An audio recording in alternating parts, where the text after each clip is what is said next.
Sheriff's Office, Shelley. And what kind of car do you drive? Okay, sir, I've advised my troopers of your location. Just stay right there, and I'm gonna have an officer come meet you.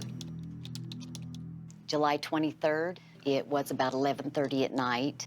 What is the address of your emergency? I'm in front of Davis High School. You have no idea what kind of a call's coming in.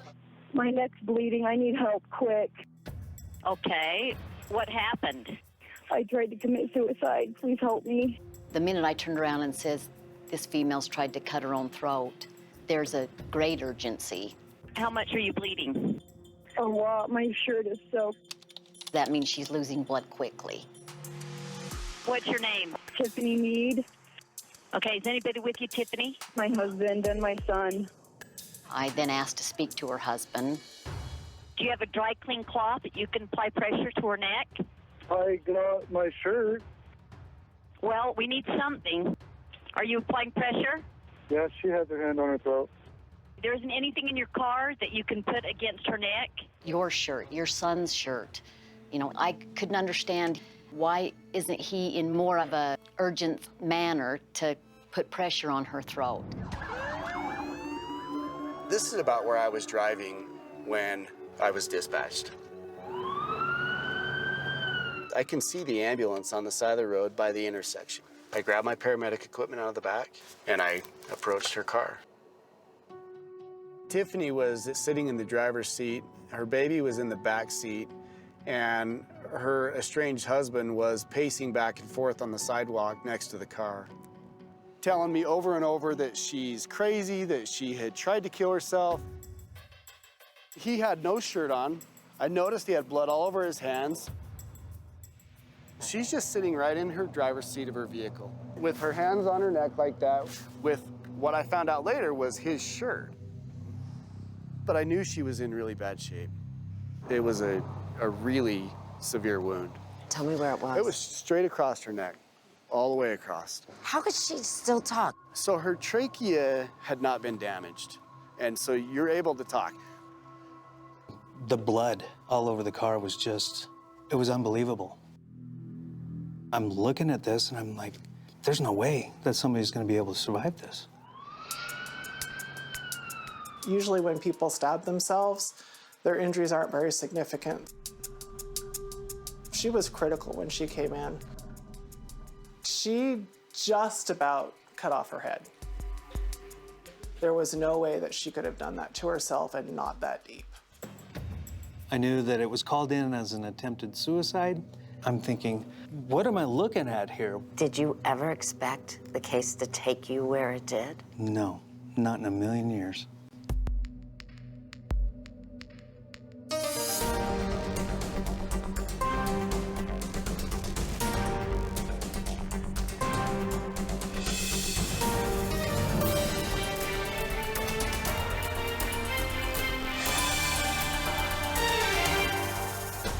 "48 Hours, Don't Scream," reported by Aaron Moriarty. Lima 66, I'm clear on note. Lima 71. 71.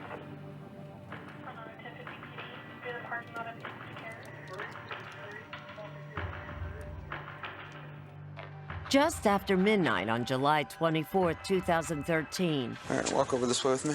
Sergeant Bob Thompson arrived at the scene where Tiffany Mead had been found with her throat cut. And what did you know at that point? Absolutely nothing. Tiffany had already been rushed to the hospital, but before she left, she changed her story, telling deputies that it was actually her estranged husband, Chris Ertman, who attacked her. She told Deputy Sorensen, keep him away from me. He did this to me and saved my baby. If she's called this in as a suicide and now she's saying, he really did this, you don't know what to believe at that moment, right? It's a bit of a conundrum. Tiffany's car was at the scene, but Thompson noticed something didn't look quite right. There was blood on the outside of the door. And I'm thinking, how did that blood get there? The detective learned Tiffany and her husband had first met up at a secluded park a mile away, where investigators found a second scene. I could see the blood So now I know, okay, this must have happened outside of the car. And before she started driving. Right. This woman tried to cut herself, and she's clearly injured. To get in a car and drive, did that make sense? Didn't make sense at all. Thompson still wasn't sure what kind of crime he was dealing with, if any. Do you know whether it's a attempted suicide, an actual suicide, attempted murder, or a murder? I have no idea. He didn't know Tiffany's condition. However, there was someone in custody. Chris Ertman. He hadn't been officially arrested, but he was not free to leave. Ertman was photographed. His clothes were taken as evidence, and then Thompson wanted to hear what Ertman had to say. Why are you here tonight? Well, she tried to commit suicide, and I helped her out, I didn't exactly help her out, but I tried to save her. I assisted in saving her. Okay. Thompson learned that Ertman worked for a painting contractor. He and his wife had been married 5 years and had 2 children, 2-year-old Noah and Wyatt, who was almost 4. The couple was divorcing and had met that night so Ertman could give her a child support check. We exchanged a few words, and I don't know how she began to put a knife to her throat, but okay. She's trying to say I slit her throat. According to Ertman, Tiffany was taking antidepressants. She has a history of being suicidal. People don't commit suicide that way, especially for a mother to do it in front of her child. Didn't make sense to me. And neither did Ertman's oddly calm demeanor. Was he concerned about his estranged wife? No. He didn't ask once how she was doing, and he never asked where his child was. But what Thompson wanted most from Ertman were details about what led to his wife's horrific injuries. I don't remember it, but if you don't mind, I kind of really don't want to talk about it anymore. Why wouldn't you remember? It just happened a few hours ago.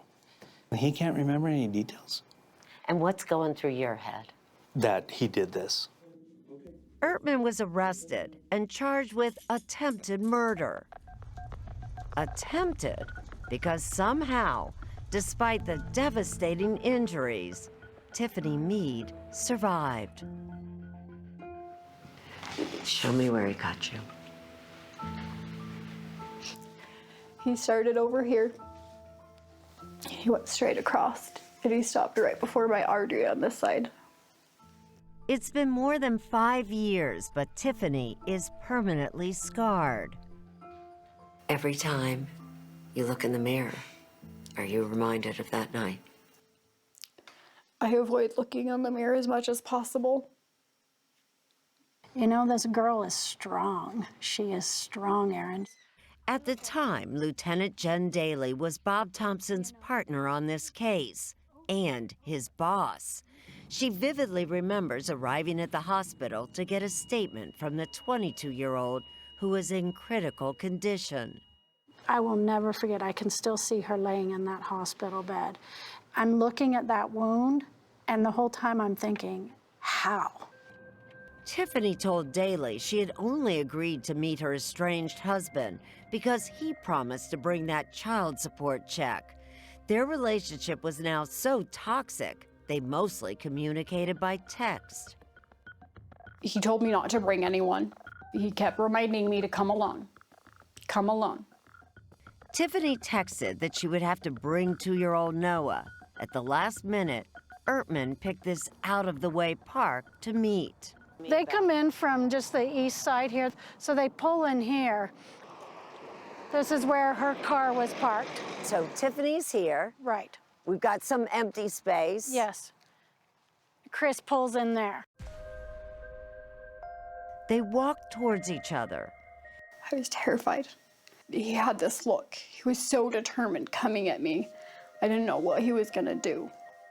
She says suddenly Ertman grabbed her in a bear hug and backed her up against her car door. And he had one hand on my mouth. He pulled something out of his pocket and he slit my throat. And as he's slitting my throat, he says, "Shh, don't scream, stay calm." And I didn't scream. And I told him I was getting dizzy, so he opened my car door for me so that I could sit. And he said, "You know what I want, say it." So I said, "I love you, and I'll get back with you." And then he said, "Seal it with a kiss." And he leaned in, and he kissed me as blood's pouring out of my neck. Then he said that we needed to come up with a story if I was gonna call 911. So I said, "Okay, I'll tell him whatever you want me to do." But first, Tiffany had to get herself out of this remote area. I had to get somewhere where I could explain to 911 where I was. All I could think was I had to get my baby to safety. Somehow, Tiffany managed to drive with one hand on the steering wheel, the other holding back the blood pouring from her wound. When she got to this bus stop with her husband beside her, he let her call 911. What happened? I tried to commit suicide. Please help me. As soon as there were sheriffs between me and Chris, I let him know. Chris did this. He tried to kill me.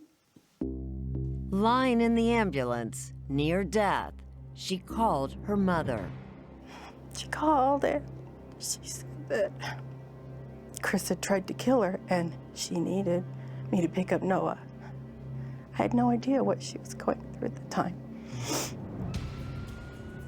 As I was laying in the ambulance looking up at the lights, I was thinking, "Oh, it's over. Noah's safe. I can die now."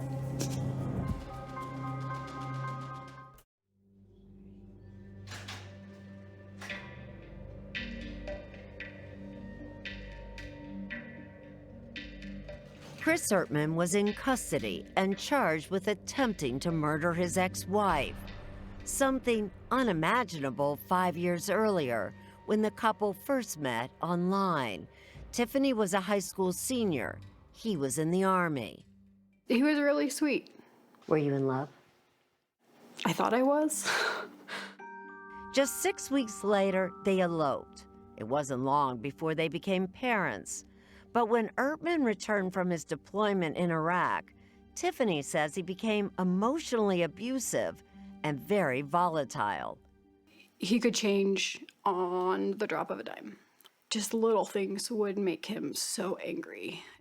Although he never hit her, she lived in fear of his rages. Why did you stay? The biggest reason, I was scared. I didn't think I could do it on my own. But in late 2012, Tiffany finally had enough and fled with her boys.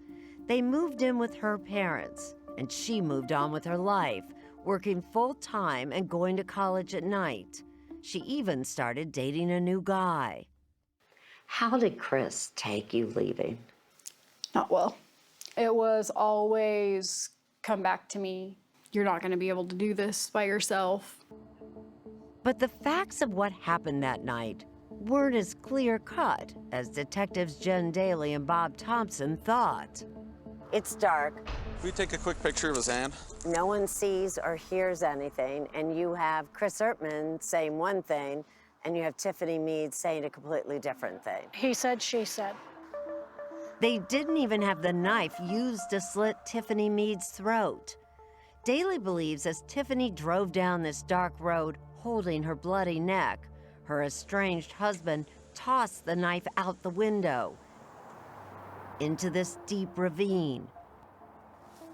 It's so thick from years of the overgrowth, and we did everything to uncover that knife. 'Cause, I mean, metal detectors, cadaver dogs.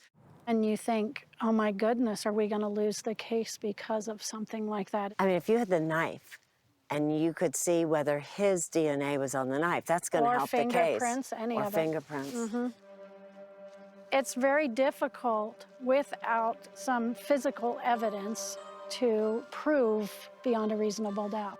Adding to Daly and Thompson's concerns, a month after the attack, the judge received this unsigned letter. I am a good friend of Tiffany, but I can't see letting this happen to Chris for his kids' sake. The letter writer claimed Tiffany had cut her own throat and was trying to frame Chris Ertman, exactly what he had told police. Any side of you think, oh my God, could that be true? We took this as something that was credible. I mean, obviously this needed to be followed up on. The return address was from a Mary Olson in Ogden. On Monroe Street. But as the detectives soon discovered, the address didn't exist, and it seemed neither did Mary Olson. I run the driver's license of every Mary Olson in the state of Utah that roughly matched Tiffany's age group. Nothing. There's nothing. I didn't even know anyone named Mary at the time. Who do you think arranged for that letter? There's no doubt in my mind that Chris did it. Davis County attorneys Richard Larson and Jason Nelson also suspected an Ertman connection, but they still needed proof to tie Ertman to the letter and to bolster their attempted murder case against him. We were absolutely convinced that he had inflicted the injury. That wasn't the big question. The big question was, what was his intent when he did it? This case rose and fell based on that one question. Was Chris Ertman actually trying to kill his estranged wife or merely injure and scare her? The defense could argue that Chris let Tiffany call 911 and he gave her his shirt to help stop the bleeding. Do you have a dry clean cloth that you can apply pressure to her neck? I got my shirt. Prosecutors feared without more evidence, jurors might conclude that this was an aggravated assault, not an attempted murder, which meant Ertman could be out of prison in a year. What's your fear if he gets out? He'll try it again. I was angry, internally angry. I couldn't even wrap my head around it, that you could do that to a human being in front of a child, and a year later, you're free to walk around. She looked at us and said, that's not good enough. Jen Daly believed that making sure Chris Ertman stayed locked up was the only way to keep Tiffany alive. And I said, I want to start listening to jail phone calls. Hello, this is a prepaid collect call from an inmate at Davis County Jail, Utah. A month after Ertman was arrested, Daly started listening to his phone calls. Something every inmate is warned about repeatedly. This call is subject to recording and monitoring. What's the chance he's going to say anything incriminating on a phone call? Oh, stranger things have happened. Hey, I don't want to do it over the phone, okay? I really wanted a confession, because if we got the confession that that's what his intent was, then I knew we could put him away longer. So I listened, and I listened some more, and I listened some more after that. Daly listened to hundreds of phone calls and watched endless jailhouse visits. And people would come in my office and tell me, I can't believe you're still listening to it. And I would look at them and say, neither can I. I would like to stick pencils in my ears. You know, when you set your appointment. But with no revelations, after 3 months, Daly reluctantly gave up. My gut kept telling me, you've got to keep listening. It's there, it's there. So she started again, picking up where she left off. What's his name? What if that's where his confession is? Daly had gotten up to Ertman's December 2013 calls, made 5 months after the attack. You may start the conversation now. This call, he was on the phone with his father. Write down this name, Raymond. Raymond? Yeah, and tell Kenny to just Facebook him and tell him that I'm in here.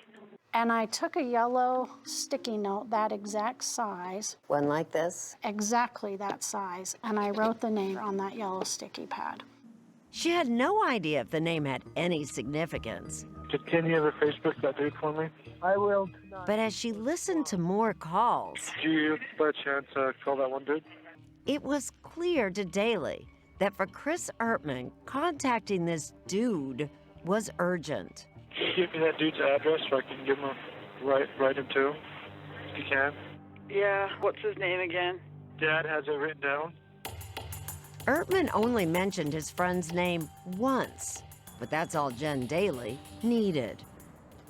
I looked at that sticky pad, still had that name written on it. And I pulled it off, and I remember it was stuck to my index finger, and I walked down the hallway into his office, and I held my hand out just like this, and I said, I need you to find this guy. Find him for me.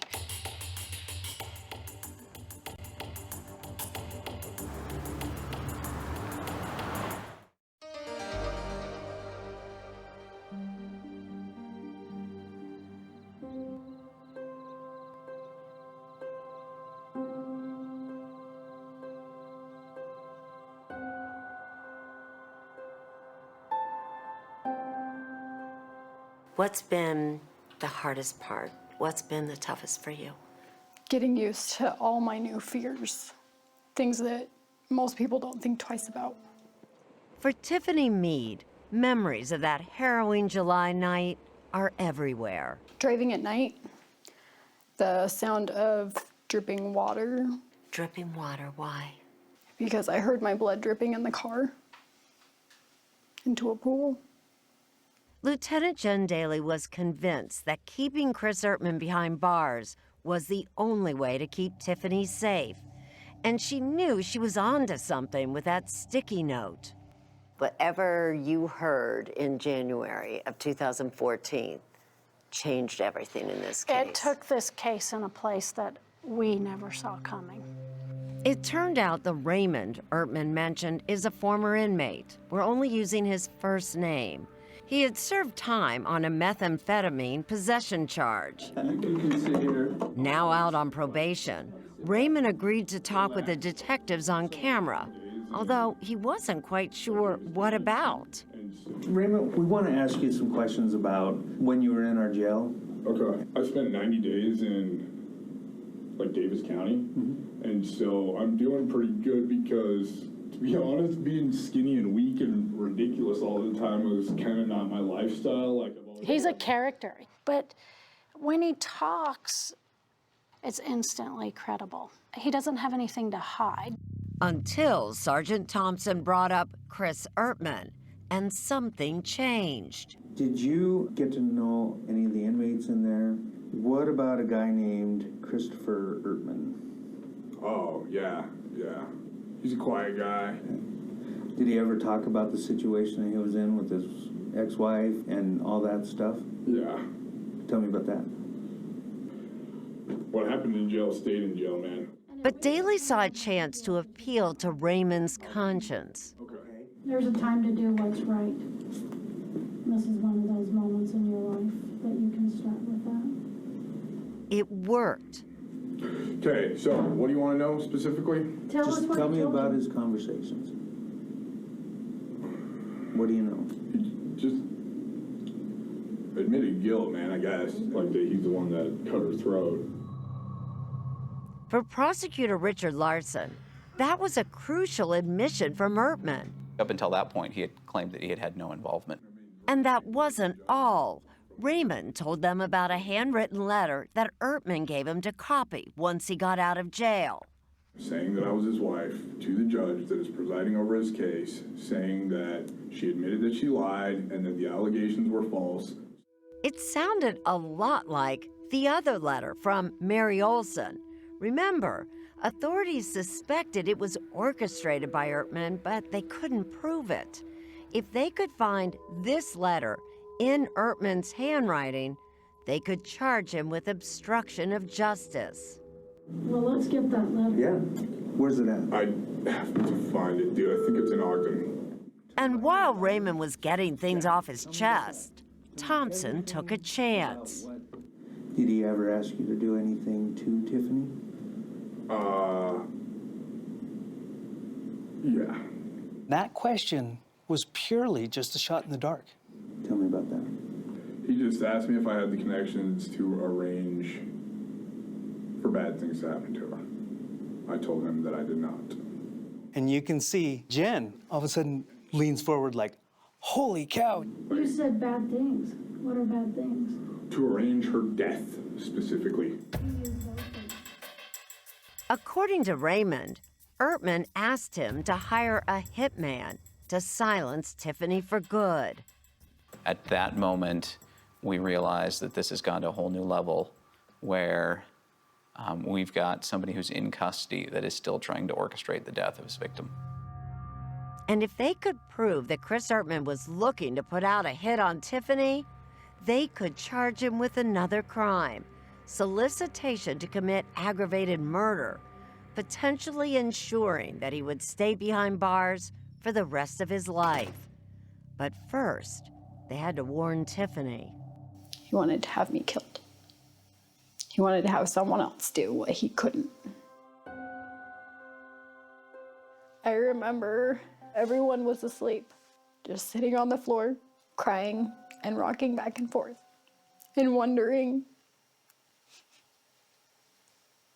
if I could ever leave the house again. And the case against Ertman got stronger when Raymond was able to find that Ertman letter. I remember Jen and Bob coming in with great big smiles on their face. And they're like, we've got it. A handwriting analysis confirmed that Ertman had written it. Next, Daly and Thompson sent Raymond back in to visit Ertman through the jail's video conference system. How you holding up, bro? Not bad, you know, just chilling.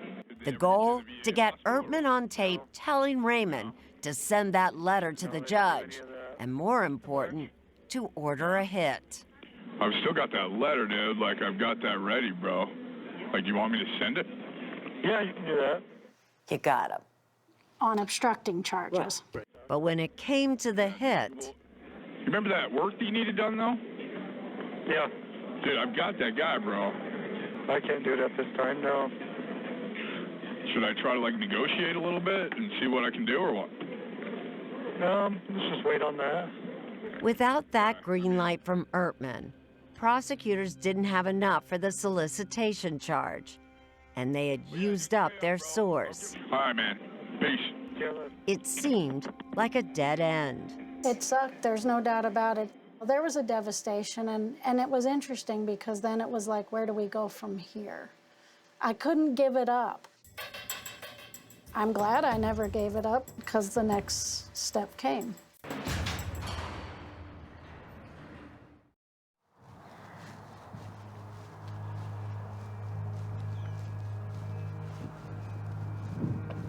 If I hadn't have told him what he wanted to hear, there is no doubt in my mind that he would have happily watched me bleed to death. Davis County detectives Bob Thompson and Jen Daly were convinced that even from jail, Chris Ertman was still trying to kill his wife. They just couldn't prove it. We were done at that point, or so we thought.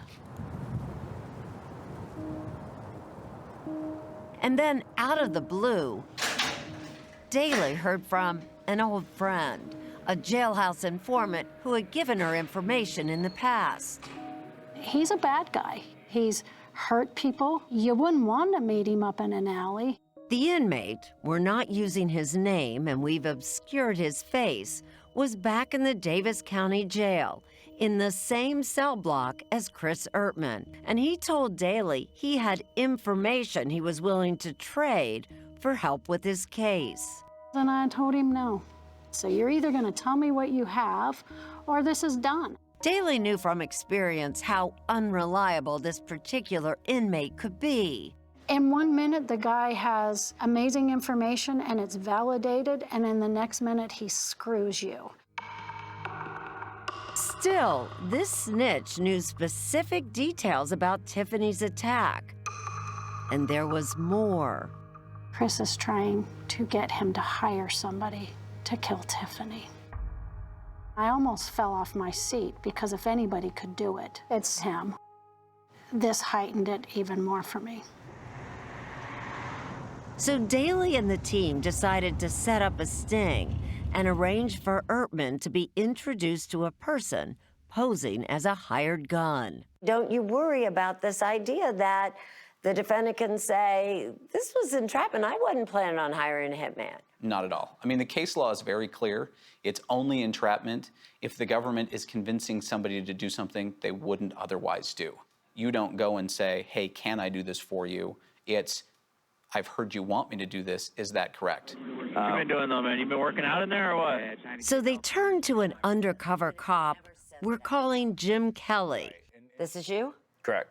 At that time, Kelly was working in narcotics and knew how to deal with informants. The detectives put their plan in motion and sent Kelly to visit the informant at the jail. Right as I came back, he came right to the room. He was real interested. That's him in the upper right-hand corner talking to Kelly. Where's Ertman? Tell Ertman to come here for a second. He had told Ertman he was meeting with a hitman who could help him out. Okay, I think he's coming up behind him already. That's Chris Ertman. Mm-hmm. And he's taking a look at you because he wants to get... He wants to see who he's talking to because he's curious to see who is this person that's going to come do this for me. But looking is all Ertman does. Instead of talking, he hands the inmate a piece of paper to show to the hitman. Can you see that? Yeah, okay. It's the address where Tiffany is staying. And is it the correct address? It is. It shows that he's starting to take the bait. It's a start, but Prosecutor Larson says it's not yet enough to bring new charges. The criminal act is the solicitation to have her killed. Just because he provides an address of his victim isn't enough. They needed Ertman to confirm on camera that his ex-wife was the target. Detectives warned Tiffany about the latest threat and asked her to pose for photos, staged to look like surveillance photos taken by the hitman. We filled up some bags, and she got in her car and then got out and was walking into the house as if she just got home from shopping, and we took photos. Jim Kelly then headed back to the jail with the photos, but when he got there, the whole thing falls apart. It starts to implode. Yeah. The notoriously unreliable jailhouse informant wanted a deal. He refused to cooperate any further unless he was released from jail. Prosecutor Jason Nelson got the call. I was not very happy. We weren't going to be extorted by someone trying to leverage us with evidence of a potential first-degree felony. They quickly moved the snitch out of the cell block, but Bob Thompson was convinced he'd already tipped off Ertman. It's all over. That's what it felt like. That's what it felt like to me. I thought all this hard work just became unraveled by a career criminal. Still, Jen Daly was determined. I wanted the undercover cop to still go in, only visit Chris this time. And he was, no, it's not gonna work. And I'm like, I don't care, I'm doing it anyway. 6 days after that first visit, Jim Kelly walked back into the visitor's entrance of the jail, asking to see Chris Ertman. Jen Daly was in her office, watching the clock and praying.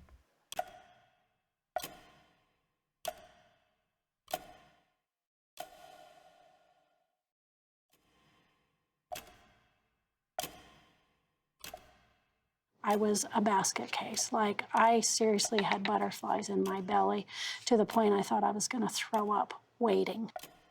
And tick tock, tick tock.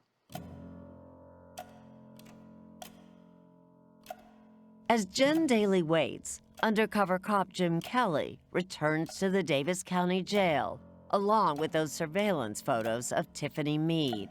He knows it's a gamble with long odds. Would Chris Ertman be willing to talk to him? You don't know whether he's going to pick up the phone or not, No. right? I can hear myself talking. Please, Lord, please let him pick up that phone. please help her. And the next thing I know, I'm on the phone with him. What's up, man? Not much. How are you? Good, how are you? It's Ertman. And that's me. Kelly, posing as a hitman, needs to get Ertman to identify the target and give him the go-ahead. I took a couple pictures and just want to verify with you. Yeah. So Kelly shows him the surveillance photos taken by the detectives. Do you see that? Yeah. Is that right? Yeah. Is that her? Yeah. Okay. So no matter what, you know on your own that he wants something done to his wife. Done to her, yeah, exactly.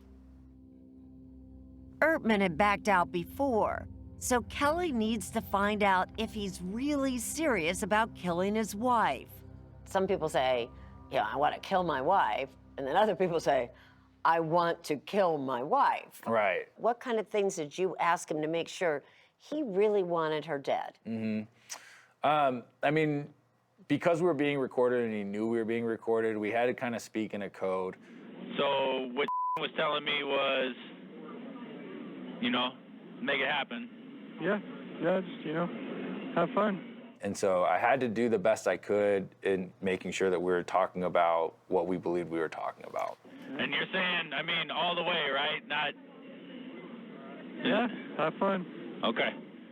3 or 4 times tried to say things like, this is, we're going all the way, and making him affirm that. And he just says, yeah, go have fun. Yeah, but go have fun was hard to hear.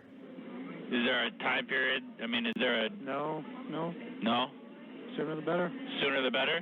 Yeah. Okay. And then it's time to talk money. I've never been asked to kill anybody. I don't know what the dollar figure is. So he went where we all go for answers. Google. You can actually Google the going rate for murder for hire? Unfortunately, yeah, we put that into Google and we found a number. I'm thinking about $5K. Yeah. Does that work? Yeah. Kelly had the green light from Ertman, but just to be sure, he asked again. So, but just so we're clear, I'm talking about, we're not, there's no way to come back from it once I do it. You're good with that? Yeah, it's good. 5,000's good? Yeah. Okay, well, I'm planning on taking care of it this weekend. Okay.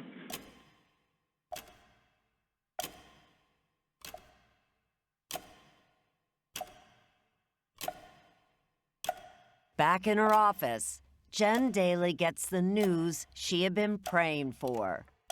And I went from complete, almost despair that we lost this case to elation like I haven't felt in the blink of an eye. It was the best feeling ever. We knew this was a solid case, and we knew that we could get the conviction now. Daly then calls Tiffany. I was so relieved. The best feeling you'd had in a while? Yeah, that was probably the safest I had been since all of it started. Along with the attempted murder charge, prosecutors now added obstruction of justice and solicitation to commit aggravated murder. That man committed more felonies in the jail than he did when he was free. It took Jen Daly and Bob Thompson almost a year to get the evidence they had hoped would keep Chris Ertman locked up. But the case would never go to trial. Disappointed? No. For Tiffany, she didn't want it to go to trial. Prosecutors offered Chris Ertman a deal, and he pleaded no contest. I mean, I'll take blame for it. Yeah, I did it, but I was not in my right mind. I'm not dangerous. Chris says that he was suffering from PTSD. Right. You don't buy that? I don't buy it at all. We had no actual diagnosis of PTSD. For us, we believed that that was fictional and that he was only saying that to try and negate his personal accountability. Ertman's plea means he could spend anywhere from 6 years to the rest of his life in prison. By law in Utah, it will be up to the Board of Pardons and Parole to decide when Ertman will be released.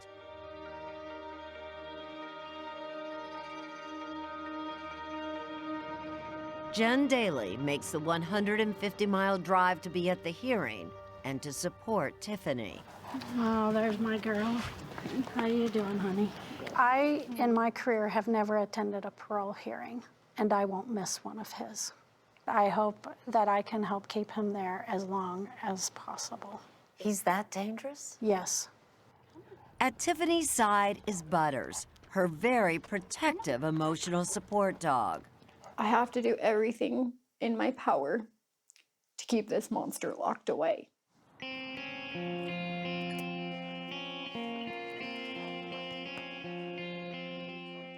I wake up every morning wondering if today is going to be the day that Chris will summon someone to have fun killing me.